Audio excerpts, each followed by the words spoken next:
Hi అండి, welcome back to Jhansi వంటిల్లు. ఈరోజు నేను చేసే రెసిపీ కోడిగుడ్డు ములక్కాయ పచ్చి రొయ్యలతో అండి. ఇది గోదావరి జిల్లాలో చాలా ఫేమస్ అయిన వంటకం. చాలా టేస్ట్గా బాగుంటుందండి. అందరూ ఒకసారి ట్రై చేయండి. ముందుగా స్టవ్ వెలిగించుకొని ఒక గిన్నె పెట్టుకున్నాను. దీనిలో నేను 4 టేబుల్ స్పూన్ ఆయిల్ వేసుకున్నానండి. ఎందుకంటే నాన్ వెజ్ ఐటమ్స్లో కొంచెం ఆయిల్ ఎక్కువే పడుతుందండి. మన దీనిలో గుడ్లు వేయించుకోవాలి, అందుకని చెప్పేసి నేను 4 స్పూన్లు వేసుకున్నానండి.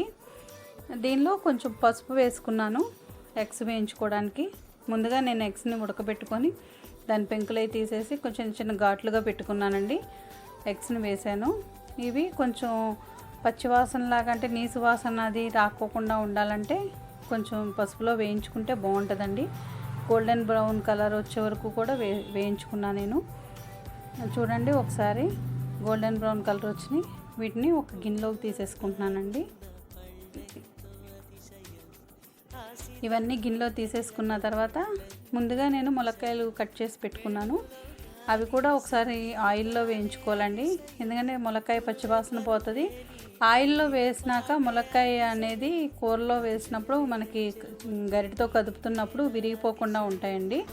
ములక్కాయలు కొంచెం లైట్గా వేపుకుంటున్నాను. మరీ ఎక్కువ వేగకూడదండి, లైట్గా వేపుకోవాలి.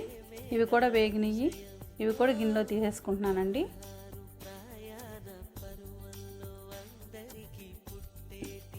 అదే ఆయిల్లో ముందుగా నేను కట్ చేసి పెట్టుకున్న ఆనియన్స్, పచ్చిమిర్చి ఉన్నాయండి.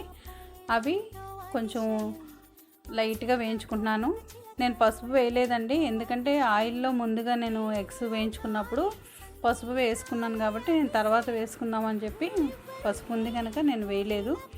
ఇవి కూడా చక్కగా వేగిపోవాలండి. మళ్ళీ వేగకుండా ఉంటే మనకి కసకసలాడితే బాగోవు.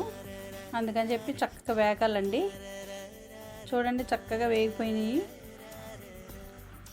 దీనిలో నేను అల్లం వెల్లుల్లి పేస్టును కరివేపాకు వేసుకున్నానండి, అది స్కిప్ అయింది. ఇప్పుడు నేను చిన్నగా కట్ చేసుకున్న టమాటో ముక్కలు వేసుకున్నాను. టమాటా ముక్కలు వేసుకున్న తర్వాత మొత్తం అంతా ఒకసారి కలుపుకున్నాను. దీనిలోనే రుచికి సరిపడగా సాల్ట్ వేసుకున్నాను. కొంచెం ఇందాక నేను గుడ్లు వేపుకునేటప్పుడు కొంచెం పసుపు వేసుకున్నాను, ఇప్పుడు వేసుకుంటున్నాను అండి. కొంచెం మేము కారం మీడియంగా తింటామండి, అందుకని చెప్పేసి మేము మీడియంగా స్పైసీ కోసం అని 1.5 స్పూన్ వేసుకున్నాను. మీరు ఎక్కువ తినేవాళ్ళు అయితే ఎక్కువ కారం వేసుకోవచ్చు. దీనిలోనే 1 స్పూన్ ధనియాల పొడి, 1/2 స్పూన్ ఏమో జీలకర్ర పొడి, 1 స్పూన్ ఏమో గరం మసాలా వేసుకోవాలండి. ఎందుకంటే కొంచెం టేస్ట్ బాగుంటుంది. అది ఇష్టం ఉంటే వేసుకోవచ్చు, ఇష్టం లేని వాళ్ళు స్కిప్ చేయొచ్చు. ఇదంతా కూడా ఒకసారి కలుపుకొని చూడండి, మొత్తం అంతా కలుపుకుంటున్నాను నేను. అంతా ఒకసారి కలుపుకోవాలండి. 5 నిమిషాలు దీన్ని మూత పెట్టేసి మగ్గించామనుకోండి, టమాటా ముక్కలు అనేవి కొంచెం మగ్గి మెత్తగా అవుతాయండి. 5 నిమిషాలు మనం మూత పెట్టేసుకోవాలండి.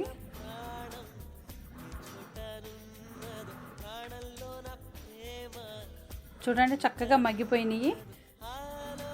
ఆయిల్ కూడా పైకి అనేది వచ్చింది. ఒకసారి మొత్తం అంతా తిప్పుకుంటున్నాను నేను. లైట్గా అడుగంటుతుంది, అందుకని చెప్పి నేను 5 నిమిషాల కన్నా ఎక్కువే అయింది నాకు. ఇప్పుడు దీనిలోనే ములక్కాయలు ముందుగా వేయించి పెట్టుకున్నాం కదండి, ఆ ములక్కాయలు వేసేసుకున్నాను. వీటన్నిటిని ఒకసారి కలుపుకుంటున్నాను. నేను పచ్చి రొయ్యలు అనేవి ముందుగా కడిగి శుభ్రం చేసుకొని వాటికున్న నరాలు తీసేసి పసుపు వేసుకొని ఆయిగొలిపేసానండి. ఆయిగొలిపితే మనకి కూర అనేది తొందరగా అయిపోతుంది. నెక్స్ట్ కొంచెం నీసు వాసన అనేది కూడా పోతుంది. అందుకని చెప్పి నేను ఆయిగొలిపేసుకొని ముందుగానే ఉంచుకున్నానండి. ఆ పచ్చి రొయ్యలు కూడా వేసేసాను. ఈ ములక్కాయలు పచ్చి రొయ్యలు అనేవి ఒకసారి టమాటా పేస్ట్లో మొత్తం అంతా కలుపుకుంటున్నానండి. ఉప్పు, కారం అవన్నీ కూడా ములక్కాయలకిను పచ్చి రొయ్యలకి పట్టి బాగుంటుంది. మనం అలాగే డైరెక్ట్ వాటర్ పోస్తే పచ్చి రొయ్యలకి ఉప్పు అనేది పట్టదు. అందుకని చెప్పి కొంచెం ఒక 10 నిమిషాలు ఉడికించుకొని, ఈ ఉడికిన తర్వాత అంటే కొంచెం మగ్గాలి, మగ్గితే బాగుంటుంది. చూడండి, మగ్గి ఆయిల్ అంతా పైకి వచ్చేసింది. ఒకసారి మొత్తం అంతా తిప్పుకుంటున్నానండి. ఇప్పుడు నేను 1.5 గ్లాస్ వాటర్ పోసుకుంటున్నాను. ఎందుకంటే ఆల్మోస్ట్ రొయ్య అనేది మగ్గిపోయింది ముందే.